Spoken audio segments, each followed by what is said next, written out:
अज्ञेय जी द्वारा लिखी कहानी गृह त्याग। कितने भोले थे हम जो सच्चे दिल से इस शिक्षा को अपनाकर संतुष्ट हो गए। कहकर बूढ़े ने एक लंबी सांस ली और उठ खड़ा हुआ। खड़े होकर एक बार उसने अपने चारों ओर देखा, फिर धीरे धीरे खिड़की के पास जाकर चौखट पर बैठ गया और घुटने पर ठोड़ी टेककर धीरे धीरे कुछ गुनगुनाने लगा। खिड़की के बाहर कोई बहुत सुंदर दृश्य हो, यह बात नहीं थी। वह घर जिसकी कोठरी में व्रत बैठा था, मद्रास नगर की एक बहुत छोटी, बहुत गंदी गली में था और उस कोठरी तक सूर्य का प्रकाश कभी नहीं आ पाता था। उस खिड़की के बाहर का दृश्य एक तंग गली, जिसके दोनों ओर नालियां बह रही थीं, जिसमें छोटे छोटे श्यामकाय बच्चे खेल रहे थे। इसमें ऊपर एक पकौड़े की दुकान थी, जिसमें एक तेल की कड़ाहे के पास बैठी एक बुढ़िया धीरे धीरे कुछ गा रही थी। कभी कभी वह रुककर कीच से लथपथ लड़कों को धमकी देती थी, जिससे वे दूर भाग जाते थे और फिर नाली की कीच में कूद पड़ते थे। बूढ़ा इसी दृश्य को देख रहा था, या इसी दृश्य में किसी सुदूर प्रदेश की कल्पना किए बैठा था, और वह धीरे धीरे गुनगुनाता जाता था, मानो तिल से उठते हुए धुएं से बातचीत कर रहा हो। कमरे में व्रत अकेला ही था, बहुत अकेला, इतना अधिक अकेला कि उसे अपने वहां होने का भी ज्ञान नहीं था। उसके मुख से शब्द बिना आयास के या नियंत्रण के निकलते जान पड़ते थे और ऐसा प्रतीत होता था कि वह स्वयं उन्हें सुन नहीं रहा, ना समझ ही रहा है। कितने भोले थे हम। इतने बड़े जीवन में हम एक इतनी बात भी नहीं जान पाए कि सौतत्व क्या है। हमारे लिए वह सैद्धांतिक चीज थी, हम उसकी परिभाषा कर सकते थे, किंतु हमने उसका उपभोग कभी नहीं किया, ना हमें उसकी कुछ अनुभूति ही है। कारखाने के निर्दय कार्यक्रम से समय बचाकर हमने किताब मांग मांग कर पढ़ना शुरू किया, तो क्या पढ़े? वही हृदय को जलाने वाली शिक्षा, जिसके सिद्धांत बचपन से ही हमारे वक्ष स्थल पर अमित अक्षरों में खुद गए हैं। हम जो जन्म के समय से वंचित, छलित, विवस्त्र, विवृत और विदग्ध थे, पढ़ लिख कर भी यही सीखे कि संपत्तिहीन होकर भी हमें शिकायत नहीं करनी चाहिए, क्योंकि जिन अधिकारों से हम वंचित रह गए वे व्यक्तिगत होने ही नहीं चाहिए, वे समाज में ही अभिहित होने चाहिए। अभी तक हम बाध्य होकर निर्धन और वंचित थे। अब हमें शिक्षा मिली कि इस दशा में रहना मनुष्य मात्र का कर्तव्य है। बूढ़ा कुछ देर तक रुक गया, फिर एकाएक बोला, कितने भोले थे हम। इसी समय खिड़की के नीचे कुछ कोलाहल हुआ। पकौड़ी वाली बुढ़िया का कर्कश स्वर सुन पड़ा, फिर एक लड़के के रोने की चीख। बुढ़िया ने मेरा खिलौना तोड़ दिया। व्रत एकाएक चौंका। उसने खिड़की के बाहर झांककर पुकारा, आ बेटा, मैं तुझे दूसरा खिलौना दूंगा। लेकिन वह लड़का रोता हुआ भाग गया था। बूढ़े की बात सुनकर पकौड़ी वाली बुढ़िया चिल्लाकर बोली, अरे कौन है यह खिलौने वाला? छोकरे को और बिगड़ रहा है, खिलौने देने चला है। पहले अपने मुंह के दांत तो गिन ले। गली में खड़े हुए सब लड़के, जो अब तक सशंक दृष्टि से बुढ़िया की ओर देख रहे थे, उसकी इस बात पर खिलखिलाकर हंस पड़े। व्रत ने उठकर खिड़की बंद कर दी और अंधकार में एक बड़ी लंबी सांस ली। फिर उसने दिया सलाई से एक बहुत छोटा सा दीपक जलाया और एक और आले में रखकर उसके सामने खड़ा हो गया। उसकी ओर देखता हुआ बोला, क्यों रे, कल भी तुझे जलाने वाला कोई होगा या नहीं? क्षण भर व्रत ने अपने आप ही सिर हिलाया और तुझ में स्नेह नहीं है कहकर वहां से चला। एक कोने में एक मिट्टी का घड़ा और पीतल का कमंडल लेकर वह कोठरी से बाहर निकल पड़ा। सीढ़ियों से उतरकर वह एक छोटे से आंगन में पहुंचा। यहाँ पर नल के नीचे उसने घड़ा रख दिया और स्वयं के पास के चबूतरे पर बैठकर पानी की बहुत पतली धार की ओर देखने लगा। घड़े में पड़ते हुए पानी की कहर घघर घर सुनते सुनते उसे अपना नारकीयगत जीवन की कुछ भी प्रतिकार नहीं किया, प्रतिवाद तक नहीं। फिर बुद्ध होकर भी हमने कोई चेष्टा नहीं की जिन वस्तुओं में हम सदा वंचित रहे, उन्हें हम स्वयं प्राप्त करें या दूसरों को ही दिलाएं। उल्टे हम स्वयं इसी सिद्धांत का प्रचार करने लगे कि किसी व्यक्ति का किसी वस्तु पर कोई स्वाधिकार नहीं है, कभी कभी संघ और समाज का है। किंतु हमारा सिद्धांत मिथ्या थोड़ी ही था। हमारा मन कभी कभी कठोर से कठोर यंत्रणा से निकलकर अदम्य और उद्दंड भाव से स्वातंत्र्य कामना करने लगता है, एक स्वातंत्र्य विशेष का। लेकिन इस आंतरिक प्रेरणा का प्रज्वलन विवेक बुद्धि की शीतलता को मिथ्या नहीं करता। शायद वह प्रेरणा बिल्कुल मरीचिका। कूड़ा फिर एकाएक रुक गया, क्योंकि एक छोटी सी कोई 7-8 वर्ष की बालिका कुछ घड़े के पास आकर खड़ी हो गई थी और अपनी हथेली नल पर रखकर पानी इधर उधर छिटका रही थी। बूढ़े ने उसे देखकर कहा, छोटी, घड़ा भर लेने दे, फिर मैं ही पानी उड़ाकर दिखाऊंगा। वह बालिका नल से हटकर बूढ़े के पास आकर खड़ी हो गई। बूढ़े बाबा, तुम्हारा नाम ही गंगाधर है? हाँ। क्यों? ऐसे ही। पिता कुछ बात कर रहे थे। वृद्ध ने बालिका का हाथ थामते हुए पूछा, क्या? बालिका उसके और पास चली आई और बोली, बाबा, तुम हमारा घर छोड़कर चले जाओगे? वृद्ध ने प्रश्न से समझ लिया कि बालिका गृह स्वामी की लड़की है। उसने उसका नाम बहुत बार पुकारा जाता सुना है, किंतु उसे देखा कभी नहीं था। उसने कुछ देर चुप रहकर कहा, हाँ, मुझे जाना ही पड़ेगा, कल चला जाऊंगा। क्यों गंगाधर, तुम्हें हमारा घर अच्छा नहीं लगा? वृद्ध ने एकाएक जवाब नहीं दिया, फिर टालते हुए बोला, देखो, तुम्हारी शक्ल से तुम्हारा नाम बता सकता हूँ। तुम्हारा नाम कनकवल्ली है, क्यों, ठीक है ना? बालिका हंसकर बोली, पिता से सुन लिया होगा। फिर एकाएक गंभीर होकर कहने लगी, तुमने बताया नहीं, तुम्हें हमारा घर अच्छा नहीं लगता? वृद्ध ने उदास होकर कहा, बहुत अच्छा लगता है। नहीं, तुम मुँह बनाकर कह रहे हो, तुम्हें अच्छा नहीं लगता, बालिका ने कहा। वृद्ध ने बालिका का मन रखने के लिए कहा, नहीं नहीं, मैंने मुँह इसलिए बनाया है कि मुझे यह घर छोड़कर जाना पड़ेगा। मैं जाना नहीं चाहता। तो फिर क्यों जाते हो? यहीं रहो ना। वृद्ध ने फिर थोड़ी देर चुप रहकर कहा, कनक, मेरे पास किराया देने को पैसे नहीं है, इसलिए जाना पड़ेगा।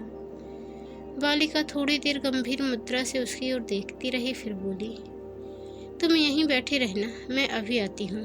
अच्छा, कहीं जाना मत, कहकर बालिका भाग गई। थोड़ी देर बाद वृद्ध ने देखा वह लौटी आ रही है। उसकी दोनों बाहों पर, पीठ पर, हाथों में, सिर पर कई तरह के बांस और लकड़ी के खिलौने लगे हुए थे। वृद्ध उसको देखकर मुस्कुराने लगा। वह पास आकर बोली, ये देखो मेरे खिलौने। वृद्ध ने बहुत धीमे स्वर में पूछा, ये क्यों ले आई? बालिका ने कुछ अप्रतिभ होकर पूछा, क्यों, तुम्हें अच्छे नहीं लगे? वृद्ध बालिका को अपनी ओर खींचते हुए बोला, कनक, ये खिलौने मेरे ही बनाए हुए हैं। कनक ने बड़े विस्मय और अविश्वास के स्वर में कहा, सच? फिर आप बोली, जानते हो मैं ये सब क्यों लाई हूँ? वृद्ध कुछ नहीं बोला, चुपचाप उसकी ओर देखता रहा। इन्हें बेच डालो, फिर उन पैसों से घर का किराया दे देना, कहकर कनक ने सब खिलौने गंगाधर के पैरों में डाल दिए। गंगाधर की आंखों से आंसू भर आए। उसने भर्राई हुई आवाज में कहा, कनक, ये खिलौने उठाकर ले जाओ। कनक रुआसी हो गई और गंगाधर के मुख की ओर देखती रही। वृद्ध ने यह देखकर फिर स्नेह के स्वर में कहा, कनक, ये रखाओ, फिर मैं तुम्हें एक चीज़ दिखाऊंगा, बड़ी अच्छी चीज़ है। कनक ने धीरे धीरे खिलौने उठाए और चली गई। वृद्ध गंगाधर उठा और घड़े को हटाकर कमंडल भरने लगा। जब वह भर गया तब वह दोनों को चबूतरे पर रखकर कनक की प्रतीक्षा करने लगा। कनक आई तो आते ही बोली, क्या दिखाओगे? गंगाधर बोला, मेरे साथ आओ, और घड़ा तथा कमंडल उठाकर अपने कमरे की ओर चला। कनक बोली, कमंडल मुझे दे दो, मैं ले चलती हूँ। और वृद्ध से कमंडल लेकर उसके पीछे पीछे सीढ़ियाँ चलने लगी। कभी उसके हाथ से पानी छलक जाता तो हंस पड़ती। गंगाधर ने कमरे में पहुंचकर घड़ा यथा स्थान रख दिया। कनक ने कमंडल भी उसके पास रख दिया। गंगाधर बोला, आओ देखो, कहकर दिया उठाकर कमरे के कोने में गया। सामने चादर से ढका हुआ एक बड़ा सा ढेर था। उसने चादर उठा ली और फिर बोला, यह देखो कनक। कनक ने देखा। उस ढेर में बांस और लकड़ी के 50 खिलौने रखे हुए थे। हाथी, घोड़े, बंदर, हाथ पैर हिलाने वाले आदमी, गाड़ियाँ, पक्षी। वह थोड़ी देर के लिए स्तंभित हो गई, फिर बोली, इतने खिलौने? गंगाधर हंस पड़ा। बालिका ने पूछा, तो फिर इन्हें क्यों नहीं बेच देते? व्रत बोला, आजकल लोग विदेशी खिलौने ही मोल लेते हैं, इनकी बिक्री ही नहीं होती, इसलिए मैंने बनाना बंद कर दिया है और अब घर छोड़ रहा हूँ। ये सब तुमने बनाए हैं?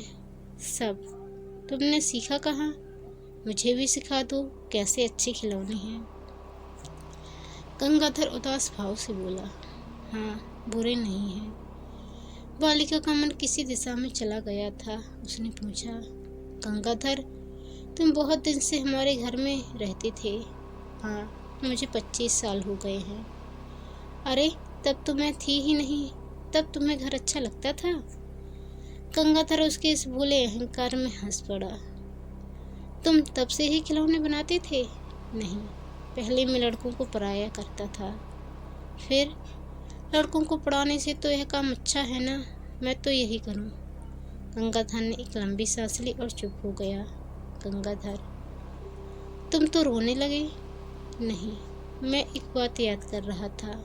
सुनो, तुम्हें अपनी कहानी सुनाओ। बहुत अजीब है, लेकिन तुम्हें सारी समझ नहीं आएगी। क्यों नहीं? माँ जब कहानी कहती है तो मैं समझ लेती हूँ। बिना किसी प्रेरणा के दोनों फिर खिड़की के चौखटे पर बैठ गए और गंगाधर खिड़की खोलते हुए बोला, तो सुनो। गंगाधर धीरे धीरे बिना बालिका की ओर देखे अपनी कहानी कहने लगा। 25 वर्षों में उसे तमिल भाषा का बहुत ज्ञान हो गया था और लड़की से उसने बातचीत तमिल में ही की थी। अब वह अपनी कहानी भी तमिल में ही कह रहा था, किंतु बीच में कभी कभी जब आवेश में आ जाता तब तमिल छोड़कर एक एक हिंदी बोलने लगता था, और कितनी परिष्कृत परिमार्जित हिंदी। फिर एकाएक चौंक कर पूछता, कनक, तुम क्या समझी? उसके एकाग्र भाव को देखकर हंस पड़ता था। इसके बाद कथाक्रम पुनः चालू पड़ता। मैं जब बहुत बच्चा था तब कानपुर में रहता था। वहाँ एक कारखाने में मेरे पिता मजदूरी करते थे और मैं जब 8 साल का हुआ तब मुझे भी उसी कारखाने में लगा दिया गया। मैं सुबह से शाम तक 10-10 घंटे लगातार सूत के गोले बनाया करता था। घुमाते घुमाते हाथ थक जाते थे, पेशियां जड़ हो जाती थी, पर फिर भी हाथ मशीन की तरह चलते जाते थे। शाम को जब छुट्टी मिलती तब मैं इतना थका हुआ होता था कि उठकर घर भी नहीं जा सकता था। पिता आते और उठाकर ले जाते थे। वे खुद इतने थके होते थे कि मैं अपने को उनकी गोद में देखकर लज्जित हो जाता था, पर करता क्या। गंगाधर ने कनक की ओर देखा।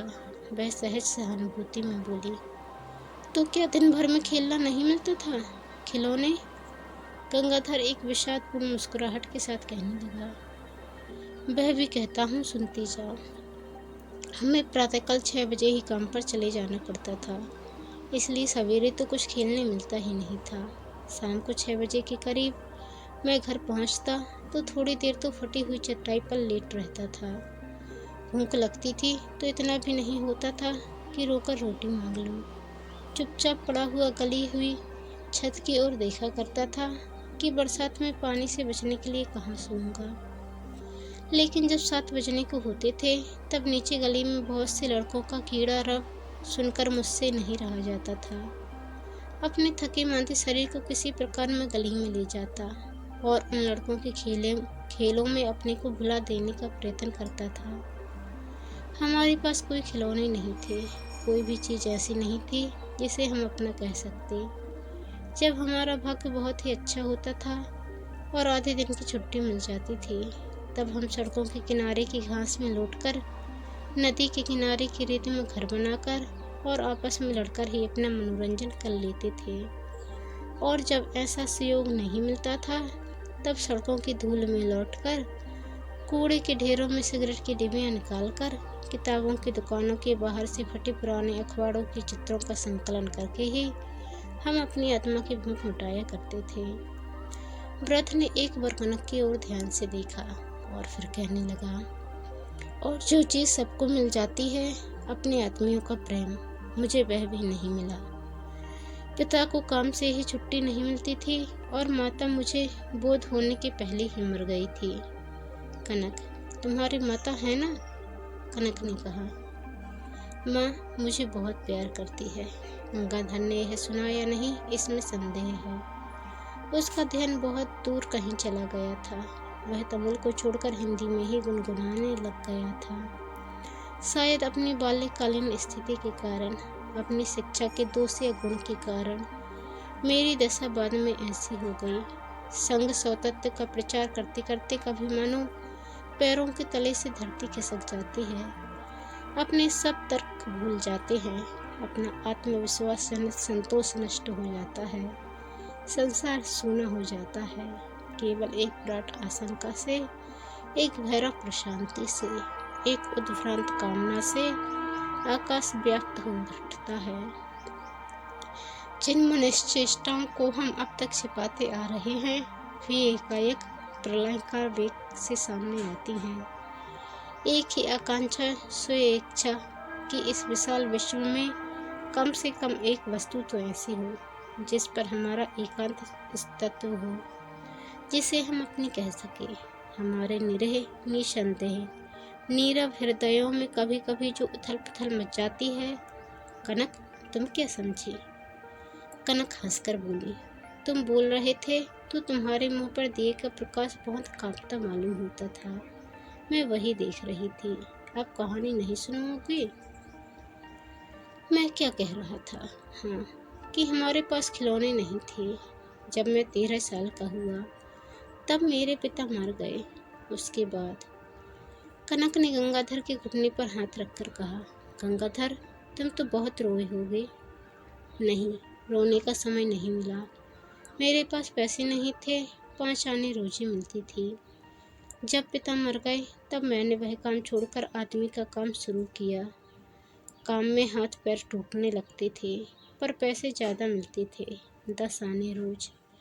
मेरी एक बहन भी थी, मुझसे 10 भर छोटी। उसे भी अब कारखाने में काम करना पड़ा। उसे 4 आने रोज मिलते थे, पर वह उसी साल हैजे में मर गई और मैं अकेला रह गया। कनक ने क्षण भर के लिए अपने चुंबक गंगाधर के घुटने पर रख दिए। व्रत फिर कहने लगा, मैंने फिर वह घर भी छोड़ दिया जिसमें रहता था। उसके बाद कारखाने के बाहर की कहीं छप्पर में सो रहता था और दिन भर में पेट भरने के लिए 2 आने खर्च करता था। बाकी पैसे बचा बचा कर मैं एक शिल्पशाला में भर्ती हुआ और 2 साल तक काम सीखता रहा। फिर मैंने मजदूरी छोड़ दी और उसी स्कूल में नौकर हुआ। यहीं मैंने पढ़ाई की और बढ़ती भी पाई। इसी तरह मैं कॉलेज में भर्ती हुआ और मैंने बीए भी पास कर लिया। बीए क्या, 14वीं जमात को ही कहते हैं ना?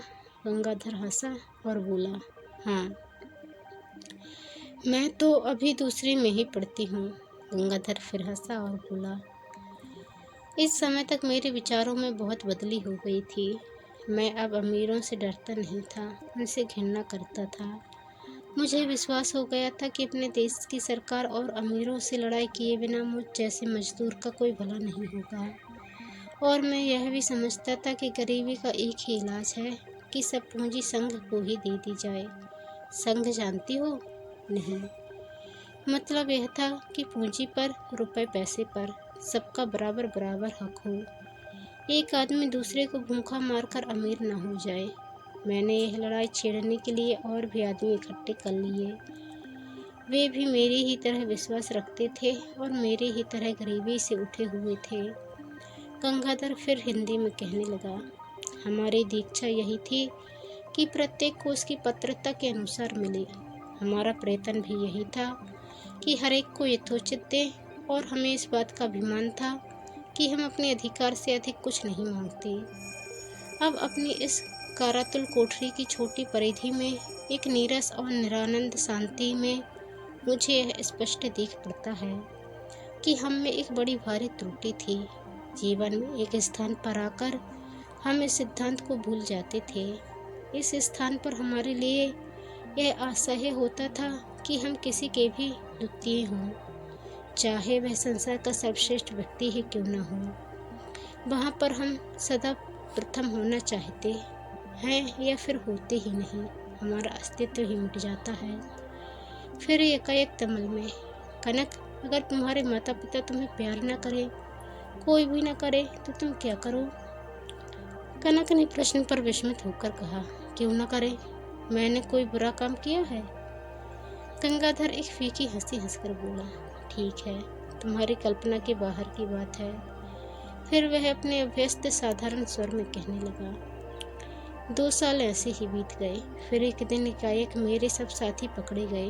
पुलिस को मालूम हो चुका था कि हम क्या करना चाहते हैं और हम में से किसी ने बता दिया था कि कौन कौन आदमी है। अकेला मैं ही बचा रहा और मैं भी एक स्थान पर नहीं रह सका, कभी बंगाल कभी महाराष्ट्र। मैं सब जगह भागा फिरता था कि पुलिस मुझे भी न पकड़ ले, लेकिन कहीं कोई सहायक नहीं मिलता था। हर जगह झूठ बोलकर, धोखा देकर ही मैं अपने आप को सुरक्षित रख सकता था। बंगाल और महाराष्ट्र दोनों ही में मेरे सिद्धांत के आदमी थे, मुझे जानते थे और बाहर के लोगों से डरते बचते थे। अगर कभी कोई आश्रय भी दे देता था तो वैसे जैसे किसी बाजारू कुत्ते को एक टुकड़ा डाल देता है। मैं बहुत दिनों से इसी बात का भूखा था जो मुझे नहीं मिलती थी। मैं संसार से अलग होकर नहीं रहना चाहता था। क्यों चाहता? अपना स्थान जो मैंने इतने परिश्रम से प्राप्त किया था, क्यों छोड़ देता? मैं उनमें से नहीं था जो वन्य फूल की तरह अज्ञात, अदृष्ट, नामहीन रहकर ही जीवन व्यतीत करने में संतुष्ट होते हैं। मैं और कुछ चाहता था। मैंने बहुत कुछ सहा था, स्नेह की कामना करते हुए भी उसके अभाव में प्रसन्न था। घृणा का सामना किया था और यह अपेक्षा मैं नहीं कर सका। मैं संसार का प्रतिद्वंदी होकर रह लेता, परित्यक्त होकर नहीं रहा जाता था। कनक, तुम सुन रही हो ना? हाँ, सुनती हूँ, पर जल्दी जल्दी कहो, नहीं तो पिता मारेंगे। अच्छा। सब ओर से धक्के खाते खाते तंग आ गया, पर हताश नहीं हुआ। मेरे लिए तिरस्कार नई वस्तु नहीं थी। मेरी स्वाभाविक स्थिति ही यही थी कि मैं समाज की उपेक्षा का, घृणा का, तिरस्कार का पात्र रहूं। अगर कोई मुझसे स्नेह करता तो वही अपवाद होता, अस्वाभाविक और अस्थायी और भ्रांतिमय। मैंने फिर यही निश्चय किया कि किसी से कुछ आशा नहीं करूंगा, अपने कार्य के अतिरिक्त किसी से कोई संपर्क नहीं रखूंगा। इसलिए मैं पागलों की तरह अपने आप को अपने काम में खो देने का प्रयत्न करने लगा। मैं रोज यह प्रार्थना किया करता कि मुझ में इतनी शक्ति, इतनी दृढ़ता हो कि मैं समाज की, मैत्री की, स्नेह की कमी और आवश्यकता की कभी अनुभव न करूं। प्रत्युत उसकी अपेक्षा करता हुआ उसकी ईर्ष्या का पात्र होकर चला जाऊं, पर यह बात भी नहीं हो सकी। मेरा काम भी तो ऐसा ही था कि नित्य ही लोगों से मिलना पड़ता, उनसे आश्रय मांगना पड़ता, भिक्षा मांगनी पड़ती। मैं स्नेह नहीं मांगता था तो भी यह अपने आप से नहीं छिप सकता था कि उसको पाने का अधिकार होकर भी मैं वंचित हूँ। बहुत दिनों तक मैं भरसक प्रयत्न करता रहा, देखते हुए भी अंधा बना रहा। फिर एक दिन एकाएक मेरी सहनशीलता टूट गई। किस कारण यह नहीं कहूँगा। मैं एकाएक उठा और जिस कोठरी में सोया था उसका किवाड़ खोलकर बाहर निकल गया। बाहर वर्षा हो रही थी। उसकी ठंडी बूंदों से मेरा दिमाग कुछ स्थिर हुआ तो मैं सोचने लगा, कहाँ जाऊँ। संसार में ऐसा कोई नहीं था जिसके पास जाकर मैं किसी अधिकार से कह सकता मुझे स्थान दो।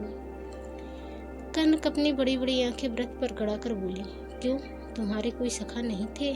मेरा सखा? मेरे मित्र। कनक, गरीब का दुनिया में कोई सखा नहीं होता। गंगाधर क्षण भर के लिए चुप हो गया, फिर कहने लगा, पहले तो मेरे जी में आया इन सबों को चिढ़ाऊं, गाली दूं, मारूं, इन सब का गला घोंट डालूं ताकि स्तिमित होकर न रह जाऊं। फिर उसी वक्त मैंने अनुभव किया, वह केवल जी की जलन है, इसके आगे झुकना नीचता होगी। इसलिए मैंने अपने आप को उस पुराने संसार से अलग कर देने का निश्चय कर लिया। सुन रही हो ना कनक? हाँ हाँ, फिर क्या हुआ? फिर मैं यहाँ चला आया। इस बात को आज 25 साल हो गए हैं। मेरा असली नाम अनंत था, पर यहाँ आकर मैंने अपना नाम गंगाधर रखा और खिलौने बनाकर बेचने लगा।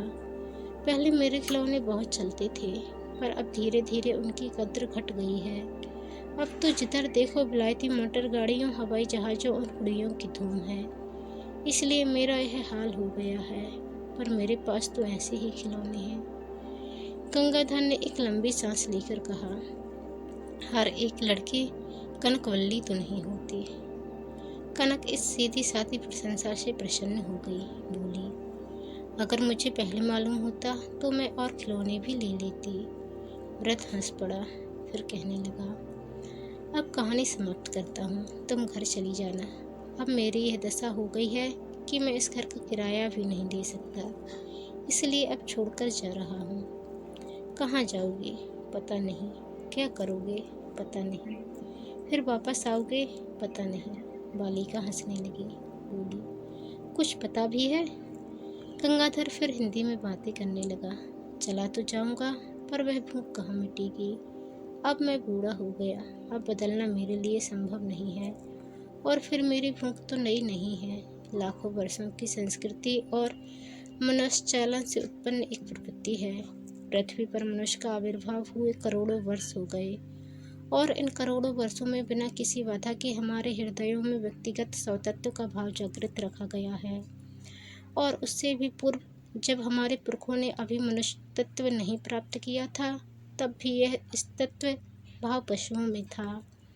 इन असंख्य वर्षों से जो भाव हमारे मन में घर किए हैं, जिसकी रूढ़ी असंख्य वर्षों से हमारे मन को बांधे हुए है, उससे विवेक के एक क्षण में, एक दिन में, एक वर्ष में, एक समूचे जीवन में भी समूल उखाड़ फेंकना हमारे लिए संभव नहीं है।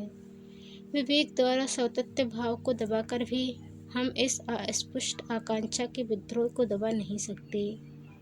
बालिका इतनी देर से चुप बैठी थी, अब बोली, गंगाधर, क्या है कनक, मेरी बात नहीं समझी? मैं बीच बीच में अपनी भाषा बोलने लग जाता हूँ। एक बात कहूँ, मानोगे? कहो। हमारा घर छोड़कर मत जाओ। क्यों? और फिर रहूँ कैसे? मैं पिताजी से कहूँगी, वे किराया कम कर लें या ना ही लें। तुम खिलौने बनाया करना और बेचा करना, मैं भी मदद करूँगी। बोलो, रहोगे ना? गंगाधर उसके इस आग्रह का सहसा कोई उत्तर न दे सका। उसने मुख खिड़की से बाहर कर लिया ताकि तनक उसकी आंखों के आंसू न देख सके। बहुत देर तक दोनों ऐसे ही चुप बैठे रहे। फिर गंगाधर बोला, कनक, तुमने आज से पहले मुझे क्यों नहीं कहा? तब शायद आज से पहले मुझे कभी इधर आना ही नहीं मिला। आज जब पिताजी ने कहा कि तुम चले जाओगे, तब मैं तुम्हें देखने चली आई थी। तुम मुझे क्यों रहने को कहती हो? मुझे तुम्हारे खिलौने और तुम्हारी कहानियाँ और तुम अच्छी लगती हो। भरत एक लंबी सांस लेकर चुप रहा। थोड़ी देर बाद कनक ने फिर पूछा, गंगाधर, रहोगी ना? कहकर वह अपना कोपल धीरे धीरे व्रत के घुटनों पर मलने लगी। गंगाधर का हृदय द्रवित हो गया। वह बोला, कनक, पता नहीं अब रह सकूंगा कि नहीं, पर तुम इतना कहती हो तो यत्न करूंगा। नहीं, ऐसे नहीं, वायदा करो नहीं जाओगी। व्रत चुप रहा।